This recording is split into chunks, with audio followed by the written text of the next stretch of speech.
ആരുടെങ്കിലും പുറകെ നടന്നിട്ടുണ്ട്? കല്യാണം കഴിഞ്ഞു ഒന്നും പറയാൻ പറ്റില്ല.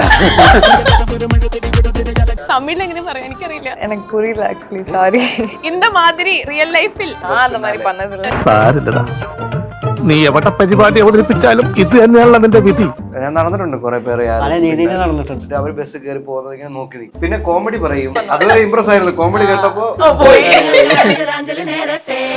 കൊറോണ ഏറ്റവും കൂടുതൽ മുതലെടുത്തിട്ടുള്ള ഒരാളാണ് പുള്ളിയാണ് വാക്സിൻ ഉണ്ടാക്കിക്കൊണ്ട്. കുട്ടി റീൽസ് ചെയ്യാറുണ്ടായിരുന്നല്ലോ, എപ്പോഴെങ്കിലും അർജുനെ പേടിച്ചിട്ടുണ്ടോ? ഞാൻ ചെയ്യാൻ വേണ്ടി പ്രാർത്ഥിച്ചു. കാൻസ് ഫിലിം ഫെസ്റ്റിവലിൽ പോയിട്ട് റെഡ് കാർപ്പറ്റ് ഒക്കെ കീഴടക്കി വന്നിരിക്കുകയാണ്. ഫർഗറ്റബിൾ മെമ്മറി എന്ന് പറയാം. എന്താ പറയാ, ക്യാൻ പൊളിയാണ്. മാരീഡ് ആയി ചോദിക്കരുത്. തൃശ്ശൂർ പൂരം കാണിച്ചു തരാൻ സെറ്റ് ആക്കിയതല്ലേ? ഇതുവരെയായിട്ട് കൊടുത്തിട്ടില്ല. Make every wedding unforgettable. Joya Lucas, world's favorite jeweler. Hey hello, welcome to movie world media. ഞാൻ മെഹർ ആൻഡ് ഇന്ന് എൻ്റെ കൂടെ ജോയിൻ ചെയ്തിട്ടുള്ള നമ്മുടെ ഏറ്റവും പുതിയ ചിത്രമായ മേനെ പ്യാർ കിയുടെ വിശേഷങ്ങളുമായി ദ എൻറ്റയർ ടീമാണ്. നമസ്കാരം. നമസ്കാരം. ഓക്കെ, അപ്പൊ മേനെ പ്യാർ കിയ എന്ന് പറയുമ്പോൾ തന്നെ നമുക്ക് ആദ്യം ഓർമ്മ വരുന്നത് നമ്മുടെ ദിലീപേട്ടന്റെ CID മൂസയിലെ സോങ് ആണ്. അപ്പൊ അതൊരു റോം കോം മൂവിയാണ്. അപ്പൊ അതുപോലത്തെ ഒരു മൂവിയാണോ? പക്ഷെ നമ്മൾ പോസ്റ്റർ നോക്കുമ്പം ചോരയൊക്കെ കാണുന്നുണ്ട്, പിന്നെ ഇവിടെ ഒരു റൊമാൻറ്റിക് പോസ്റ്ററാണ് കാണുന്നത്. അപ്പം ഏതൊരു ജോണറിലുള്ള മൂവിയാണിത്? ഇത് ഫുൾ പാക്ഡ് ആയിട്ട് എല്ലാത്തരം ഇമോഷൻസും ഉള്ള ഫണ്ണുണ്ട്, ഫൈറ്റ് ഉണ്ട്, ലവ് ഉണ്ട്, ഫ്രണ്ട്ഷിപ്പ് ഉണ്ട്, എല്ലാം നിറച്ച ഒരു ഫുൾ പാക്ഡ് ആയിട്ടുള്ള പരിപാടിയാണ്. എല്ലാത്തരം ഓഡിയൻസിനും എല്ലാം വേണ്ടിയുള്ള എല്ലാം ബ്ലെൻഡ് ചെയ്തിട്ടുണ്ട്. അപ്പം ഫുൾ പാക്ഡ് ആയിട്ട് അടിച്ച് പൊളിച്ചിരുന്ന് കാണാൻ പറ്റുന്ന പടമാണ്. ഒരു മെസ്സേജും ഉണ്ട്. 2-3 മെസ്സേജ് ഉണ്ട്. ആണോ? ഓക്കെ. അപ്പൊ നിങ്ങള് ഇതിൽ ഓരോരുത്തരും ചെയ്യുന്ന ക്യാരക്ടർ എങ്ങനത്തെയാണ്? അർജുൻ എങ്ങനത്തെ ക്യാരക്ടറാണ് ചെയ്യുന്നത്? ഷൈൻ എന്നാണ് ക്യാരക്ടറിന്റെ പേര്. അപ്പം എല്ലാരും ഒരു ഫ്രണ്ട് സർക്കിളിൽ ഉള്ളതാണ്. ചങ്ങനാശ്ശേരിയിലെ ഒരു സ്ഥലത്ത് എല്ലാവരും ഒരുമിച്ച് ഫുട്ബോളും കളിച്ച് അങ്ങനെ അവിടെ വളരുന്ന ഒരു ക്യാരക്ടറായിട്ടാണ്. പിന്നെ ചില പ്രത്യേക കാരണങ്ങളാൽ ഒരു സംഭവം പറ്റി അങ്ങനെയാണ് ക്യാരക്ടറിന്റെ ഒരു ഗ്രോത്ത് വരുന്നത്. നമ്മളെല്ലാവരും ഫ്രണ്ട്സ് ആണ് പടത്തിലും. സോ നല്ല എനിക്ക് ഭയങ്കരമായിട്ട് റിലേറ്റ് ചെയ്യാൻ പറ്റുന്ന ക്യാരക്ടറാണ്. റിലേറ്റ് ചെയ്യാൻ പറ്റിയ ഒരു ഫാക്ടർ എന്തായിരിക്കും? പെട്ടെന്ന് ഇങ്ങനെ ഓരോ കാര്യങ്ങൾ മറന്നൊരു കുറച്ച് കഴിയുമ്പം വേറൊരാൾ പറയുന്ന നമ്മൾ ഇൻഫ്ലുവൻസ് ആയിട്ട് നമുക്ക് വേറെ എന്തെങ്കിലും തോന്നത്തില്ല. അങ്ങനെ ഒരു ക്യാരക്ടർ എനിക്ക് ഇടക്ക് തോന്നാറുണ്ട്. സോ അത് ക്യാരക്ടറിനും ആ ഒരു സാധനമുണ്ട്. അതുകൊണ്ട് അഭിനയിക്കേണ്ട വന്നില്ല. എന്നെ വിളിച്ചപ്പോഴേ ഡയറക്ടർ പറഞ്ഞായിരുന്നു കുറച്ച് നിന്റെ നീ വന്ന് നിന്നാ മതി അതിൻ്റെ അതെന്ന് പറഞ്ഞത്. ഋതു, ഇതിനകത്ത് അഭിനയിക്കുന്ന ക്യാരക്ടർ എങ്ങനത്തെ ഒരു ക്യാരക്ടറാണ്? നമ്മൾ എപ്പോ നോക്കിയാലും നമ്മളാണെങ്കിൽ ഒരുപാട് ഫൈറ്റിലും എന്താ പറയാ കുറച്ച് കെയോട്ടിക് ക്യാരക്ടേഴ്സ് ആണ് കണ്ടിട്ടുള്ളത്. അപ്പൊ ഇതിനകത്തും അങ്ങനത്തെ ഒരു ക്യാരക്ടറാണോ? ഇല്ല, ഒട്ടുമല്ല. കുറച്ചും കൂടെ സില്ലിയാണ്, കുറച്ചും കൂടെ ഫ്രീ ആണ്. സെൽഫിൽ അത്ര സീരിയസ് എടുക്കൂല. പയ്യന്മാരോട് നടക്കുന്നത് സാധാരണ ഒരാളാണ്. റൊമാൻസ് ഒരാളെ കണ്ട് ഇഷ്ടപ്പെട്ട് എങ്ങനെ അത് പറയാൻ പോലും അങ്ങനെ അറിയില്ല, പക്ഷെ പറയാൻ ശ്രമിക്കുന്നു. പുള്ളിക്കാരെ കാണുമ്പോൾ, ക്യാരക്ടറിനെ കാണുമ്പോൾ ഒരു നോർമൽ ഗൈ, അത്രേ ഉള്ളൂ. വിത്ത് ഈ ഗ്രൂപ്പും കൂടെ ചേരുമ്പോൾ ഒരു എക്സ്ട്രോർഡിനറി ഫണ്ണി. എന്താ നമ്മുടെ ഗ്രൂപ്പിനെ പറ്റി എന്താ പറയണ? ഉണ്ണിക്കുളം ഗ്രൂപ്പ്. ടീമിന്റെ പേര് നമ്മുടെ ക്യാപ്റ്റൻ, നമ്മുടെ മാനേജർ മിസ്റ്റർ ചോണിയാണ്. അത്ലറ്റിക് ഉണ്ണിക്കുളം. ഓക്കെ, പക്ഷെ നമ്മൾ ഈ പോസ്റ്റർ നോക്കുമ്പോഴുണ്ടല്ലോ, ഇതിനകത്താണെങ്കിൽ കുറെ ഫൈറ്റും ഇതൊക്കെ കാണുന്നുണ്ട്. അപ്പൊ നമ്മൾ വിചാരിച്ചു അങ്ങനത്തെ ഒരു ക്യാരക്ടർ തന്നെയായിരിക്കും ഇതിൽ നിന്ന്. അതൊരു ഗുമ്മനാ. അല്ല, ഗുമ്മ മാത്രമല്ല, പടത്തില് ഉണ്ട് ഫൈറ്റിന്റെ ആക്ഷൻ നീഡഡ് ഒരു ഭാഗത്തിൽ വരുന്നുണ്ട്. പക്ഷെ ത്രൂ ഔട്ട് ദ ഫിലിം ഒരു റൊമാൻസ്, ചിൽ, കോമഡി ആ മൂഡ് തന്നെയാണ് മെയിൻ. ത്രില്ലിംഗ്, ഇമോഷൻ, കോമഡി, ഈ മൂന്നാണ് എപ്പോഴും ഞാൻ പറയുന്നത്. ഇതാണ് മെയിൻ എലമെന്റ് പടത്തിന്റെ. ആക്ഷൻ ആക്ച്വലി ത്രില്ലിംഗ് ആണ്. ആക്ഷൻ വരുന്നേ ഉള്ളൂ ത്രില്ലിംഗിന്റേതായിട്ട് നമ്മുടെ വർക്കിൽ. കുട്ടി എന്ത് ക്യാരക്ടറാണ് ഇതിനകത്ത് ചെയ്യുന്നത്? ഇതിന് ഞാൻ നിജു എന്ന് പറഞ്ഞ ക്യാരക്ടറാണ്. നമ്മുടെ നാട്ടിൻപുറത്തൊക്കെ ഉണ്ടാവുന്ന ഗ്യാങ്ങിന്റെ കൂടെ നിന്ന് സപ്പോർട്ട് ചെയ്യുന്നതും എന്ത് പ്രശ്നം വന്നാലും കൂടെ നിന്ന് അവനെ ഹാൻഡിൽ ചെയ്യുന്നതും എന്തെങ്കിലും കുഴപ്പങ്ങളുണ്ടെങ്കിൽ അത് ഉണ്ടാക്കുന്നതും ഒരു ഫണ്ണി അല്ല, എന്നാൽ പോലും ഒരു പരിപാടി ആണ് ഞാൻ ചെയ്യുന്നത്. മുമ്പ് ചെയ്ത ക്യാരക്ടറിന് ടോട്ടലി ഓപ്പോസിറ്റ്. ഓപ്പോസിറ്റ് എന്ന് പറയാൻ പറ്റൂല, എന്നാലും അതിനോട് ചേരാത്ത വിധം നിൽക്കുന്നുണ്ട്. ഓക്കെ, പ്രീതി, എനിക്ക് തോന്നുന്നു ഡെബ്യൂ മൂവിയാണ് മലയാളത്തിൽ അല്ലേ? So welcome to Malayalam movie industry.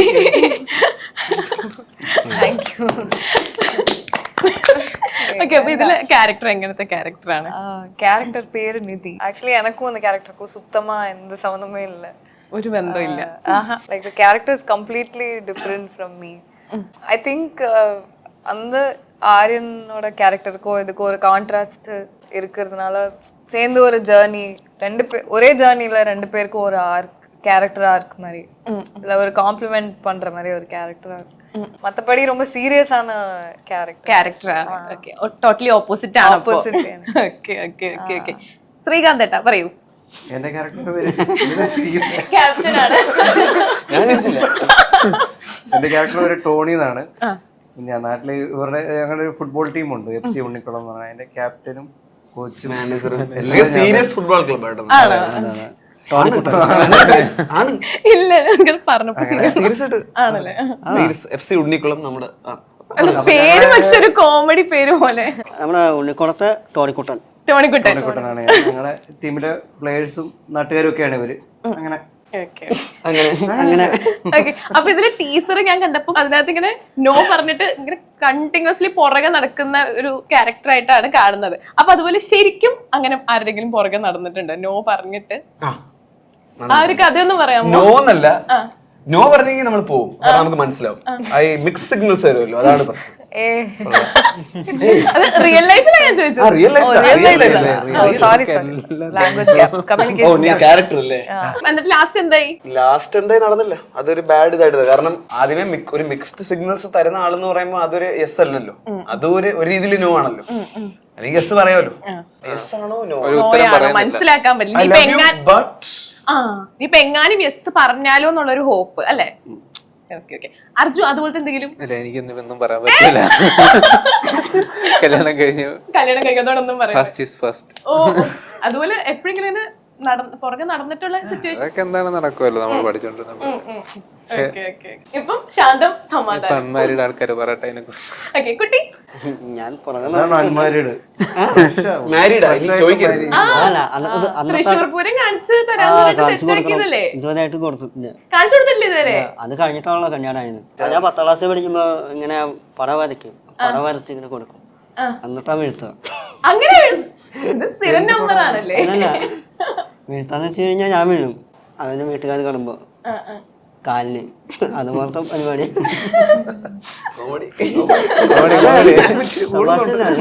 സംഭവം. ഇതുപോലെ ആരെങ്കിലും ഇങ്ങനെ പുറകെ നടന്നിട്ടുണ്ടാ? எனக்கு புரியல ஆக்சுவலி, சாரி. തമിഴില് തമിഴിൽ എങ്ങനെ പറയാ എനിക്കറിയില്ല. നിങ്ങളുടെ പുറകെ പുറകെ இந்த மாதிரி ரியல் லைஃப்ல யாராவது அந்த மாதிரி பண்ணது இல்ல. அந்த மாதிரி പിന്നാണി ഏതെങ്കിലും ചേട്ടന്മാര് നടന്നു? அவ்வளோலாம் இல்ல. ഇത്രയും സുന്ദരിയായിട്ടുള്ള ഒരു പെൺകുട്ടിയുടെ പിന്നാലെ ആരും നടന്നിട്ടില്ല എന്ന് പറഞ്ഞാൽ വിശ്വസിക്കാൻ ഞങ്ങൾക്ക് കുറച്ച് ബുദ്ധിമുട്ടുണ്ട്. കൊറേ ഇൻഫിനിറ്റി ഉണ്ട് അതില്. ബുദ്ധിമുട്ട്. நான் ரொம்ப குட் கேர்லா இருந்ததுனால யாரும் என்ன டிஸ்டர்ப் പറഞ്ഞു കഴിഞ്ഞാൽ ஆமா അവങ്കതാ ബാഡ് ബോയ്സ്. ശ്രീകാന്ത് ഏട്ടാ എത്ര പേരുടെ പിന്നാലെ എങ്ങനെയൊക്കെ നടന്നിരിക്കും? ഞാൻ നടന്നിട്ടുണ്ട് കുറെ പേര്, പല രീതിയിൽ നടന്നിട്ടുണ്ട്. പല രീതിയിലും നടന്നിട്ടുണ്ട്. കുറച്ചൊക്കെ കുറെ നടന്നു, കുറച്ച് സെറ്റായി, കുറച്ച് സെറ്റ് ആവാതെ പോയി. സ്കൂളിൽ പഠിക്കുമ്പോൾ ഇങ്ങനെ പോയിട്ടുണ്ട് പുറകിലൊക്കെ. വൈകിട്ടൊക്കെ നമ്മൾ പോകുമല്ലോ, അപ്പൊ നമ്മളൊരാളെ ഇഷ്ടമാണ്, അപ്പൊ ബസ്സൊക്കെ പോകുമ്പോ അവരുടെ പുറകിൽ ഇങ്ങനെ പോകും. എന്നിട്ട് അവർ ബസ് കയറി പോകുന്നത് ഇങ്ങനെ നോക്കി നിൽക്കും. അവരെ ഇംപ്രസ് ചെയ്യാൻ വേണ്ടിട്ട് എന്താ ചെയ്യല്? നമുക്ക് ഒന്നും അറിയത്തില്ല, ഓടുക, ഇംപ്രസ് ചെയ്യാൻ വേണ്ടിട്ട് ഫോട്ടോ ഒക്കെ വരച്ചു കൊടുക്കും.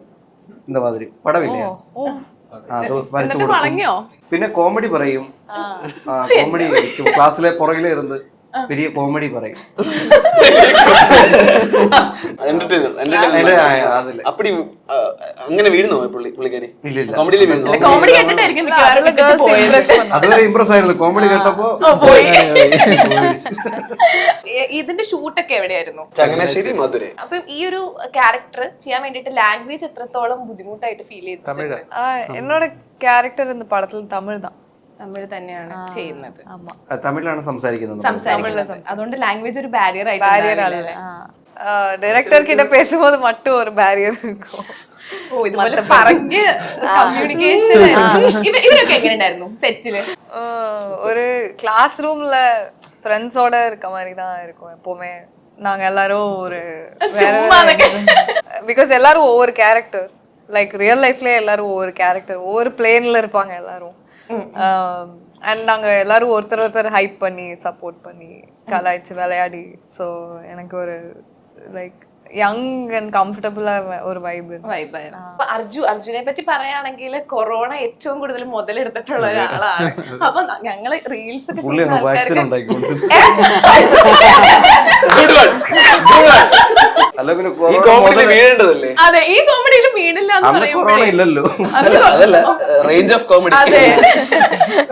അല്ല, ഇപ്പൊ ഈ റീൽസ് ഒക്കെ ചെയ്തിട്ടുണ്ടായിരുന്ന ആൾക്കാർക്കൊക്കെ ഒരു പേടി സ്വപ്നമായിരുന്നു ശരിക്കും. സത്യമായിട്ടും പേടിയായിരുന്നു. ചെയ്യുന്നുണ്ടായിരുന്നു. ചെയ്യുന്നുണ്ടായിരുന്നു. അതുകൊണ്ട് പേടിയായിരുന്നു. എല്ലാരും പറഞ്ഞ പേടിപ്പിക്കാൻ വേണ്ടി പറഞ്ഞു അർജു റോസ്റ്റ് കേട്ടോ, സൂക്ഷിച്ചോ. വില്ലനായിരുന്ന സമയത്ത് കുട്ടി റീൽസ് ചെയ്യാറുണ്ടായിരുന്നല്ലോ. എപ്പോഴെങ്കിലും അർജുനെ പേടിച്ചിട്ടുണ്ടോ? ഇല്ല, ഞാൻ ആള് വന്നതിന് ശേഷമാണ് ഞാൻ റീൽസ് ചെയ്തതെങ്കിലും എന്റെ ഇതുവരെയായിട്ടും റോസ്റ്റ് ഒന്നും പിന്നെ ചെയ്തിട്ടില്ല. ഞാൻ ചെയ്യാൻ വേണ്ടി പ്രാർത്ഥിച്ചു. കാരണം വെച്ചാൽ എന്റെ അനിയന്മാരൊക്കെ പുള്ളിയുടെ ഭയങ്കര ഫാനാണ്. അത് പിന്നെ ഫോട്ടോയൊക്കെ വരച്ചിട്ട് എനിക്ക് കാണിച്ചു തരും. അപ്പോഴാണ് ഞാൻ അറിയുന്നത് ഇങ്ങനെ ഒരാളുണ്ടെന്ന്. ആ സമയത്ത് അല്ല, ആ സമയത്ത് ഞാൻ റീൽസിൽ പോലും ഇല്ല. ടിക്ടോക്ക് കഴിഞ്ഞ് നിൽക്കുന്ന സമയമല്ലേ. ഡിഗ്രി കഴിഞ്ഞതൊക്കെ പറയണ്ടോ? ഡിഗ്രി കഴിഞ്ഞ് നിൽക്കുന്നവര് വരുന്നുള്ളൂ. ടിക്ടോക്ക് ബാനായി പോയത് അല്ലേ? ടിക്ടോക്ക് ചെയ്യുമായിരുന്നോ? ഞാൻ ഉണ്ടായിരുന്നു കുറച്ച്. അങ്ങനെ നിരോധിച്ചില്ല. ഓക്കെ, അപ്പൊ അർജു എന്തുകൊണ്ടാണ് റോസ്റ്റ് അങ്ങനത്തെ ഒരു കണ്ടന്റ് ചെയ്യാമെന്ന് തോന്നിയത്? അത് അപ്പം ട്രെൻഡിങ് അതായിരുന്നല്ലോ, നോർത്തിലെ കാരിമിനാറ്റി ആ ഒരു സാധനം ഇദ്ദേഹത്തിന് ഒരിക്കലും റോസ്റ്റ് ചെയ്യാൻ തോന്നിയിട്ടില്ല? അദ്ദേഹം നല്ല സാധനം, എനിക്ക് ഇഷ്ടം പുള്ളിയുടെ വീഡിയോസ്. റോസ്റ്റ് ചെയ്യാൻ തോന്നിയിട്ടില്ല. ഞങ്ങളന്നാ അസൂയോടായിരുന്നു പുള്ളി കണ്ടോണ്ടിരുന്നത്. നമുക്കെല്ലാം ഫോളോവേഴ്സ് ഒക്കെ സബ്സ്ക്രൈബേഴ്സ് കുറച്ചേ ഉള്ളായിരുന്നു. പുള്ളിക്ക് per day 1 million 2 million subscribers. നമ്മളെല്ലാം ഇങ്ങനെ എടുത്ത് നോക്കുമ്പോ ഇങ്ങനെ കൂടിക്കൊണ്ടിരിക്കും. 5 ലക്ഷം 10 ലക്ഷം. പെരിയ ആള്. ശരിക്കും പാപ്പയായിരുന്നു ആ കാലത്ത്. അതായത് നമ്മളൊക്കെ ഇപ്പത്തെ 1 million ആയില്ല. പുള്ളി ഒരു ദിവസം കൊണ്ട് 1 million സബ്സ്ക്രൈബേഴ്സ് വന്നു. നമുക്ക് നമ്മളെല്ലാം ഇതായിരിക്കും. അന്നത്തെ യൂട്യൂബർമാർ ഫുള്ള് കൂടിയിരുന്നതാ സംസാരിക്കും. എങ്ങനെ പറ്റിയത്? അതിനും മേനപ്പിയായിരിക്കും. അപ്പം ഋതുവിനെ പറ്റി പറയുകയാണെങ്കിൽ ചെയ്തിട്ടുള്ള ക്യാരക്ടേഴ്സ് ഒക്കെ ആണെങ്കിലും ഋതു വളർന്നു വന്നൊരു ബാക്ക്ഗ്രൗണ്ട് ആയിട്ട് ഒരു ബന്ധമില്ലാത്ത ക്യാരക്ടേഴ്സ് ആണ്. അപ്പം എങ്ങനെയാണ് ആ ഒരു ക്യാരക്ടറിന് വേണ്ടിയിട്ടുള്ള ഒരു പ്രിപ്പറേഷൻ, ആ ഒരു പ്രോസസ് ഒക്കെ എങ്ങനെയാണ്? ഡയറക്ടറും ടീമിന്റെ കൂടെ ഇരുന്ന് ഡിസ്കസ് ചെയ്ത് ഡെവലപ്പ് ചെയ്യുന്നത് മാത്രമേ. അതിനായിട്ട് വേണ്ടിയിട്ട് പേഴ്സണലി ചെയ്യും. ഞാൻ ഇപ്പോഴും പഠിച്ചുകൊണ്ടിരിക്കുകയാണ് ആക്ച്വലി 1 പ്രോജക്റ്റ് ആയിട്ട്. ഇപ്പോൾ ഓരോ പടങ്ങളും ചെയ്യുമ്പോഴും എനിക്ക് ഓരോ ഐഡിയകൾ ഇങ്ങനെ വന്നുകൊണ്ടിരിക്കുകയാണ്. അപ്പൊ നെക്സ്റ്റ് പടം വരുമ്പോൾ എനിക്ക് കുറച്ചുകൂടെ ഐഡിയ വരും. അങ്ങനെ കിട്ടുന്ന ഐഡിയകൾ വെച്ച് എന്തൊക്കെ അറിയോ അതൊക്കെ ഫോം ചെയ്ത് പരിപാടി ചെയ്യുക. മെയിൻലി ഞാൻ ഡയറക്ടറിനെ റിലേ ചെയ്യുന്ന ആളാണ്. ഞാൻ ഡയറക്ടറിന് എന്ത് വേണോ പുള്ളിയുടെ ഇൻപുട്ട് കേൾക്കുക. കാരണം അതിൽ നിന്നാണ് എനിക്ക് ചെയ്യാൻ പറ്റുക. പുള്ളി എന്ത് പറയുമോ അതിൽ നിന്ന് എന്റെ ആഡ് ചെയ്യുക. അല്ലാതെ പറ്റത്തില്ല എനിക്ക്, അല്ലെ? ഡയറക്ടറിന്റെ ഇതില്ലാതെ നമുക്ക് പറ്റത്തില്ലല്ലോ. ഇപ്പൊ ഒരു പോലീസ് ക്യാരക്ടറാണ് ചെയ്യുന്നതെങ്കിൽ അവരുടെ ഗസ്റ്റേഴ്സ് ഒക്കെ ഒബ്സർവ് ചെയ്യുന്നൊക്കെ കേട്ടിട്ടുണ്ട്. അതുപോലത്തെ എന്തെങ്കിലും കാര്യങ്ങൾ ചെയ്യാറുണ്ടോ? ഒബ്സർവിങ് എന്തായാലും ചെയ്യണം. ഒബ്സർവിങ് പ്രൈമറി കാര്യങ്ങളാണ്, ബേസിക്. അത് ചെയ്തേ പറ്റൂ. ഞാൻ ബിലീവ് ചെയ്യുന്നത് ഇൻഫിനിറ്റി മെത്തേഡ് എന്നാണ്. ലൈക് 1 മെത്തേഡ് 5 മെത്തേഡ് 10 100 1000 മെത്തേഡ് അല്ല, ഇൻഫിനിറ്റി ഉണ്ട്. ലൈക്ക് കാരണം ലൈക് ബേസിക് നമ്മൾ ലൈഫ് റീക്രിയേറ്റ് ചെയ്യുന്നതല്ലേ. അപ്പൊ അതിന് നമ്മൾ ജീവിക്കുമ്പോൾ പല മെത്തേഡും ഉണ്ട്. അപ്പൊ ഞാൻ വിചാരിക്കുന്നത് ഇനിയും പഠിച്ച് ഡെവലപ്പ് ചെയ്ത് വരിക. അങ്ങനത്തെ ഒരു മൈൻഡ് സെറ്റ് ആണ്. അങ്ങനെ എനിക്ക് അങ്ങനെ നല്ല ഐഡിയ ഒന്നും ഇല്ല. ഞാൻ അങ്ങനെ ചെയ്ത് അങ്ങനെ പോയിക്കൊണ്ടിരിക്കുന്നതാണ് സത്യമായിട്ട്. പക്ഷെ എനിക്ക് തോന്നുന്നു നല്ലൊരു ഓപ്പണിംഗ് തന്നെയാണ് കിട്ടിയത്. പ്രോജക്ട്സ് എല്ലാം അടിപൊളി ബ്ലെസ്സിങ്സ് ആണ്. മുറ കഴിഞ്ഞിട്ട് എങ്ങനെയുണ്ടായിരുന്നു? ലൈക്ക് ആൾക്കാരുടെ ഒരു റെസ്പോൺസും ആ ഒരു സ്നേഹവും ഒക്കെ എങ്ങനെയായിരുന്നു? കണ്ട ആൾക്കാരൊക്കെ ഭയങ്കര ലവ് ആയിരുന്നു, ഭയങ്കര സപ്പോർട്ടും സിനിമയെ പറ്റി പറയുന്നതും. കാൻസ് ഫിലിം ഫെസ്റ്റിവലിൽ പോയിട്ട് റെഡ് കാർപ്പറ്റ് ഒക്കെ കീഴടക്കി വന്നിരിക്കുകയാണ്. അപ്പൊ അതിനെ പറ്റി എനിക്കത് ഫീൽ ചെയ്യപ്പെടുന്നത് പറഞ്ഞു വരുവാണെങ്കിൽ അതൊരു എന്ന് പറയുമ്പോൾ അൺഫർഗറ്റബിൾ മെമ്മറി എന്ന് പറയാം. ഭയങ്കര എന്താ പറയാ, ക്യാൻ പൊളിയാണ്. നിങ്ങൾക്ക് അറിയാലോ, ക്യാനി ഇപ്പൊ നിങ്ങൾ പോയാലും പൊളി. ഓസ്കറിനോ ക്യാനിലോ ഇവിടെയൊക്കെ പോയാൽ നമ്മൾ അടിച്ചു പൊളിച്ചിട്ട് ആ എക്സ്പീരിയൻസ് ഒക്കെ എടുത്തിട്ട്. ഇപ്പം നിങ്ങൾ 3 പേരും സോഷ്യൽ മീഡിയയിലാണ് നമുക്ക് കണ്ട് പരിചയമായിട്ടുള്ളത്. അപ്പം നമ്മളെപ്പോഴും പറയും സിനിമയിലേക്ക് വരുമ്പോൾ നമുക്കൊരു ബേസ് ഉണ്ടെങ്കിൽ നമുക്കത് ഒരുപാട് ഹെൽപ്ഫുൾ ആയിരിക്കും എന്ന് പറയും. അപ്പം സോഷ്യൽ മീഡിയ നിങ്ങൾ എത്രത്തോളം സിനിമയിലേക്ക് വരാനായാലും ഓരോ ക്യാരക്ടേഴ്സ് ചെയ്യാനാണെങ്കിലും എത്രത്തോളം ഹെൽപ്പ് ചെയ്തിട്ടുണ്ട്? ഞാൻ പഠിച്ചത് മൾട്ടിമീഡിയ ആണ്. അപ്പം ഞങ്ങൾ സിനിമ ഷോർട്ട് ഫിലിംസ് കുറെ ചെയ്തിട്ടുണ്ട്. എനിക്ക് ഡയറക്റ്റ് ചെയ്യാൻ ഭയങ്കര ഇഷ്ടമാണ്. അപ്പം ഞാൻ കുറെ ചെയ്ത് നമുക്ക് ഒരു സാധനം ഉണ്ടല്ലോ, എന്താണ് സിനിമയുടെ ചെറിയൊരു വെർഷൻ ആണെങ്കിലും ഫുൾ പ്രോസസ്സൊക്കെ അതൊക്കെ തന്നെയാണ്. അപ്പൊ അങ്ങനെ ചെറിയൊരു ഐഡിയ ഉണ്ട്. പിന്നെ സിനിമയിലോട്ട് വന്നപ്പോൾ അത് എൻ്റെ വേറൊരു സാധനം കൂടിയാണ്. കാരണം കുറെ പൈസ ഇൻവോൾവ് ആണ്, കുറെ ആൾക്കാരാണ് വർക്ക് ചെയ്യുന്നത് അതിന് വേണ്ടി. ഇത് ഫ്രണ്ട്സ് ആണെങ്കിൽ അതുപോലെ ക്രൂ. അപ്പൊ നമുക്ക് എക്സ്പീരിയൻസ് ഒന്നും ഇപ്പൊ അഭിനയിക്കുവാണെങ്കിലും എല്ലാം അഭിനയം തന്നെയാണ്. നമ്മളപ്പം ഡയറക്ടർ പറയുന്ന കേൾക്കാതെ ചെയ്യാതെ ആ ഒരു സാധനം ഇതുവരെ ചെയ്തിട്ടുള്ളൂ. പുള്ളിക്ക് വേണ്ട എന്താണോ അത് കൊടുക്കുക. പിന്നെ ആൾക്കാരോട് വിർച്വലി ആണെങ്കിലും സംസാരിക്കുന്നുണ്ടല്ലോ, അത് തന്നെ ഭയങ്കര ഒരു ഇപ്പൊ ഞാൻ ഒരു ഫംഗ്ഷനൊക്കെ പോകുമ്പോഴും നമുക്ക് സഭാകമ്പമൊക്കെ അങ്ങനെ മാറും സംസാരിച്ച്. സോ അതുകൊണ്ട് ഇപ്പം പെർഫോം ചെയ്യാൻ വലിയ കുഴപ്പമൊന്നും ഇല്ലായിരുന്നു ആൾക്കൊപ്പം. അത് സോഷ്യൽ മീഡിയ ഹെൽപ്പ് ചെയ്താണ്. ഞാൻ ബേസിക്കലി അങ്ങനെ എവിടെ പോയാലും സംസാരിക്കാത്ത ഒരാളാണ്. പക്ഷെ ഞാൻ ഫംഗ്ഷനൊക്കെ പോകുമ്പോൾ സംസാരിച്ച് അങ്ങനെ കുഴപ്പമൊന്നുമില്ലാണ് സെറ്റിലൊക്കെ. ഓക്കെ. അപ്പം കൊറോണ ടൈമിൽ ഇങ്ങനെ റോസ്റ്റ് ചെയ്യുമ്പോഴും വീഡിയോ ചെയ്യുന്ന സമയത്തൊക്കെ എപ്പോഴെങ്കിലും വിചാരിച്ചോ സിനിമയിലേക്ക് ഞാൻ എത്തും, സിനിമയാണ്? സിനിമയിലേക്ക് എത്താൻ വേണ്ടിയാണ് എഞ്ചിനീയറിംഗ് ഡ്രോപ്പ് ചെയ്തത്. ഞങ്ങൾ എല്ലാ ദിവസവും എഞ്ചിനീയറിംഗിനാണെങ്കിലും ഞങ്ങൾ എപ്പോഴും ക്ലാസ് കെട്ടിയ സിനിമക്കൊക്കെ പോയിട്ട് ഫുള്ള് സിനിമ കാണുമായിരുന്നു. ആ സമയത്ത് എൻട്രൻസ് കോച്ചിങ് പഠിച്ചപ്പം ചാടിപ്പോയാണ് വടങ്ങ സെൽഫിയൊക്കെ ആ സമയത്ത് ഇറങ്ങിയത്. അത് കണ്ട് അപ്പം വീട്ടിൽ നിന്ന് വിളിപ്പിക്കും, എഞ്ചിനീയറിംഗിന് പോയി വീട്ടിൽ നിന്ന് വിളിപ്പിക്കും. ഇതൊക്കെ ഞങ്ങൾ മെഡിക്കൽ സർട്ടിഫിക്കറ്റ് വെച്ചാണ് ഞാൻ ഫസ്റ്റ് ഇയർ ഒക്കെ എഴുതിയത്. പിന്നെ മനസ്സിലായി വീട്ടുകാർക്ക് കാര്യമില്ല, നിർത്തിക്കൊള്ളാൻ പറഞ്ഞിട്ട് പിന്നെ അങ്ങനെ വന്നിട്ടാണ് ഇത് പഠിച്ചത്. പിന്നെ മാസ്റ്റേഴ്സും ഇത് തന്നെയാണ് പഠിച്ചത്, ജേർണലിസവും സിനിമയും. പിന്നെ കറക്റ്റ് എത്തേണ്ട സ്ഥലത്ത് ആഗ്രഹ സ്ഥലത്തെത്തി. കുട്ടി, ഞാൻ മൾട്ടിമീഡിയ പറഞ്ഞ പോലെ മൾട്ടിമീഡിയ പഠിച്ചത്, ഡിസൈനിങ് കാര്യങ്ങളൊക്കെ ചെയ്യുന്നു. അങ്ങനെ ഇന്ന സമയത്താണ് ഈ പറഞ്ഞ പോലെ റീൽസിലൂടെ സിനിമ എന്താണെന്ന് പോലും അറിയാത്ത ഒരു ആള് സിനിമയിലേക്ക് വന്നു കഴിഞ്ഞാൽ എങ്ങനെ ഉണ്ടാവും എന്നുള്ള അവസ്ഥയായിരുന്നു എൻ്റെ ഒരു ജേണി. ആ വരുന്ന ആ ജേണി അങ്ങനെയായിരുന്നു. ഞാൻ റീൽസൊക്കെ ചെയ്ത് തുടങ്ങിയപ്പോഴാണ് പടങ്ങൾ കാണാനുള്ള ആഗ്രഹം തോന്നിയത്. പിന്നെ എൻ്റെ അനിയന്മാർ രണ്ടുപേരും എല്ലാ പടങ്ങളും ഇരുന്ന് കാണും. റിലീസ് ചെയ്യുന്ന പടങ്ങളായാലും പോയിരുന്ന് അവന് പോയി കാണും. ഞാനായിരിക്കും ഒട്ടും കാണാത്തൊരാളാണ്. അപ്പം അങ്ങനെ ചെയ്യുന്ന സമയത്താണ് എനിക്ക് തന്നെ ഈ ഒരു ആവേശം എന്ന് പറഞ്ഞ ഫസ്റ്റ് മൂവി വരുന്നത്. ആ സമയത്ത് അങ്ങനെ വരുമ്പോൾ അതിനെക്കുറിച്ച് പഠിക്കാനും സിനിമ കാണാനുള്ള ആഗ്രഹം ഉണ്ടായത് ആ ഒരു ഓപ്പർച്യൂണിറ്റി റീൽസിലൂടെയാണ് എനിക്കത് കിട്ടിയത്. ശരിക്കും പറഞ്ഞാൽ അത് കണ്ടിട്ടാണ് റീൽസ് കണ്ടിട്ടാണ് ഷിഫ്നാത്ത വിളിച്ചത്, ചെത്തിച്ചാട്ടൻ കോണ്ടാക്ട് ചെയ്ത് വരാൻ പറഞ്ഞത്. അപ്പം അതിലൂടെയാണ് ഞാൻ വന്നത്. അപ്പം അത് മുഖേന എനിക്ക് ഒരുപാട് കാര്യങ്ങൾ പഠിക്കാൻ പറ്റി. പിന്നെ ഈ പടത്തിലൂടെ ഡയറക്ടർ ഫൈസൽ ബ്രോ കുറേ കാര്യങ്ങൾ പറഞ്ഞു തന്നു.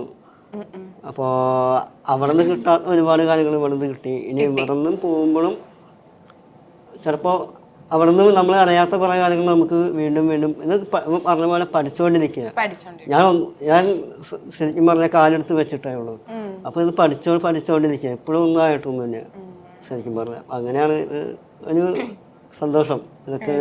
ശ്രീകാന്ത്, ഇതിപ്പോ എനിക്ക് തോന്നുന്നു ഈ ഒരു 2-3 മാസത്തിനിടയ്ക്ക് ഇതിപ്പോ 3ാമത്തെ സിനിമയാന്ന് തോന്നുന്നുണ്ടല്ലേ? അല്ല, ഈ 2 മാസത്തിനിടയ്ക്ക് 2 മാസത്തിന്റെ ഇടയ്ക്ക് നമ്മുടെ ഇതുപോലെ തന്നെ ഞാൻ ഓൾറെഡി ഇതൊക്കെ തുടങ്ങിയിട്ട് കുറച്ച് നാളായതുകൊണ്ട് ഞാൻ അതുവരെ ഗൾഫിലായിരുന്നു. 2012 മുതൽ 2019 വരെ ഗൾഫിൽ വർക്ക് ചെയ്തുകൊണ്ടിരിക്കുകയായിരുന്നു. അതിനുശേഷം ആ കോവിഡ് സമയത്തോടനുബന്ധിച്ചാണ് ഞാൻ നാട്ടിൽ വന്നതും. ഞാൻ കുറച്ച് നാൾ ഈ TV ചാനൽസിൽ വർക്ക് ചെയ്തു, കണ്ടന്റ് റൈറ്റിങ്ങിൽ. അത് കഴിഞ്ഞ് ഇപ്പോൾ കോവിഡായപ്പോഴാണ് സ്വന്തമായിട്ട് ഞാൻ യൂട്യൂബ് ചാനൽ പരിപാടികൾ തുടങ്ങിയത്. അങ്ങനെ അതിലൂടെയാണ് ആദ്യമായിട്ട് എനിക്ക് മെസ്സേജ് അയച്ച മറ്റേ നമ്മുടെ സൂപ്പർ ശരണ്യ ഗിരീഷ് ഷേഡിയാണ് പുള്ളി ഒരു ദിവസം മെസ്സേജ് അയച്ചിട്ട്. അങ്ങനെയാണ് ആദ്യത്തെ ചാൻസ് കിട്ടിയത്. എല്ലാം വീഡിയോസ് കണ്ടിട്ടാണ്. അങ്ങനെ നമ്മുടെ ഒരു ബേസും ഇത് തന്നെയാണ്, യൂട്യൂബ് പരിപാടികൾ. പ്രീതി പറഞ്ഞിട്ടുണ്ടായിരുന്നു ആസ കൂടെ സർപ്രൈസ് ഹിറ്റ് ആയിരുന്നു എന്ന് പറഞ്ഞിട്ടുണ്ടായിരുന്നു. അതിനുശേഷം ലൈഫ് എത്രത്തോളം ചേഞ്ച് ചെയ്തു? എന്റെ ഫേവറേറ്റ് സോങ് ആണ്, എനിക്ക് ഭയങ്കര ഇഷ്ടപ്പെട്ട സോങ് ആണ്. ஆக்சுவலி சாங் ரிலீஸ் ஆகிறதுக்கு முன்னாடி என்ன யாருக்குமே எனக்கு தெரியல. அதுக்கப்புறம் பிகாஸ் எனக்கு ஒரு பிளாட்ஃபார்ம் வந்து எல்லாருக்கும் ஓகே இப்படி ஒரு பொண்ணு இருக்கா, டான்ஸ் ஆட தெரியும் அப்படி தெரிஞ்சதுக்கப்புறம் மூவிஸ்லேயுமே நிறைய ஆப்பர்ச்சுனிட்டிஸ் வர ஆரம்பிச்சிருச்சு. ஆடிஷனுக்கு நிறைய ஆப்பர்ச்சுனிட்டிஸ் வர ஆரம்பிச்சிருச்சு. These days it's important for the producer also to feel like இந்த ஆக்டருக்கு ஒரு விசிபிலிட்டி இருந்தால் அவங்களுக்குமே அது ஹெல்ப்ஃபுல்லாக தானே இருக்கும். ஸோ இன் தட் வே எனக்கு it was very very helpful. And അപ്പം മേനെ പ്യാർ കിയെ പറ്റി നിങ്ങൾക്ക് എന്താണ് ഓഡിയൻസിന്റെ അടുത്ത് പറയാനുള്ളത്? നമ്മുടെ പ്രേക്ഷകരോട് എന്തൊക്കെയാണ് നിങ്ങൾക്ക് പറയാനുള്ളത്? Must watch. അതല്ല, നിങ്ങളുടെ മൂവിനെ മേനെ പ്യാർ കിയ എന്ന് പറയുന്നത് ഒരു ജേണിയാണ്. ഒരു ക്യാരക്ടറിന്റെ, ഒരു യൂത്ത് ആയിട്ടുള്ള ഒരു ക്യാരക്ടറിന്റെ ഒരു ലവ് ജേണി. അത് എവിടെയൊക്കെ അവനെ കൊണ്ടെത്തിക്കുന്നു, അവന്റെ കൂടെയുള്ള ഞങ്ങളുടെ ജേണിയൊക്കെ ചേർന്നാണ് മേനെ പ്യാർ കിയ. സോ അതെല്ലാം ഉണ്ട്. ലവ് ഉണ്ട്, ബാക്കി ഫൈറ്റ് ഉണ്ട്, ത്രില്ലുണ്ട്, എല്ലാം ചേർന്ന സസ്പെൻസ് ഉണ്ട്. സോ എല്ലാം ചേർന്ന ഒരു സാധനമാണ് ഓണത്തിന് വരുന്നത്. ഒരു തിയേറ്റർ വാച്ചാണ്, തിയേറ്ററിന് വേണ്ടിയാണ് അത് ഉണ്ടാക്കിയിരിക്കുന്നത് ആ ഒരു മൊത്തം സംഭവങ്ങൾ. സോ ഞങ്ങൾ തിയേറ്ററിൽ തന്നെ പോയി കാണുക, എൻജോയ് ചെയ്യുക ഫാമിലി ആയിട്ട്. ഇത് ഉണ്ടാക്കിയതേ ഒരു എല്ലാവർക്കും കണ്ട് ഓരോ മൊമെന്റും ത്രില്ലാവാനും ഹാപ്പി ആവാനും ഒരു കംപ്ലീറ്റ് എന്റർടൈൻമെന്റ് പാക്കേജ് അല്ലേ. അപ്പം അത് ക്രാഫ്റ്റ് ചെയ്തിരിക്കുന്ന രീതി അങ്ങനെയാണ്. എല്ലാവരും എന്റർടൈൻ ആകണം, അപ്പം ആരും എന്റർടൈൻ ആകാതെ പോകത്തില്ല. സോ എല്ലാവരും ആക്ച്വലി എല്ലാവരും ഒരു സെലിബ്രേഷൻ മൂവി ആയിരിക്കും ഓണം സമയത്ത് എല്ലാവരും ഒന്ന് കാണുമ്പോൾ. എന്തൊക്കെയാണ് നിങ്ങളുടെ പുതിയ പ്രോജക്ട്സ്? ഏതൊക്കെയാണ്? ഡിസ്കഷൻ നടക്കുന്നുള്ളൂ, എല്ലാം പിന്നെ അറിയിക്കാം. ഓക്കെ. ഡൂഡ് എന്ന് പറഞ്ഞ സിനിമ ഇറങ്ങുന്നുണ്ട് തമിഴില്. പിന്നെ ഡിസ്കഷൻ ലൈക്ക് ഓൺ ടോക്സ് വേറെ 3 പ്രോജക്ട്സ് ഉണ്ട്. ഓക്കെ. എനിക്ക് പിന്നെ കറക്കം എന്ന് പറഞ്ഞിട്ടുള്ള ഒരു മൂവി ഇറങ്ങാൻ വേണ്ടി നിൽക്കുന്നുണ്ട്. അങ്ങനെ ഇനി മലയാളത്തിൽ സർവമായാണ് നിവിൻ പോളി സാറോടെയും അഖിൽ സത്യൻ അവങ്ങളോടെയും മൂവി ഉണ്ട്. ചേട്ടാ സുമതി വളവാണോ ഓഗസ്റ്റ് 1. പിന്നെ ഓടും കുതിര ചാടും കുതിര, പിന്നെ നമ്മുടെ മേനെ പ്യാർ കിയ, പിന്നെ കുറച്ച് സിനിമകളുണ്ട്. നമ്മുടെ ഷൈൻസാറിന്റെ കൂടെ ഒരു പരിപാടി ചെയ്യുന്നുണ്ടല്ലേ? ഇറങ്ങുന്നുണ്ട് ഈ മാസം. അങ്ങനെയൊക്കെ. ഓക്കെ. അപ്പം മേനിയ പിയാർക്കിയാക്കും നിങ്ങൾക്ക് എല്ലാവർക്കും എല്ലാവിധ ആശംസകളും നേരുന്നു. Thank you so much. Make every wedding unforgettable. Joya Lucas, world's favorite jeweler.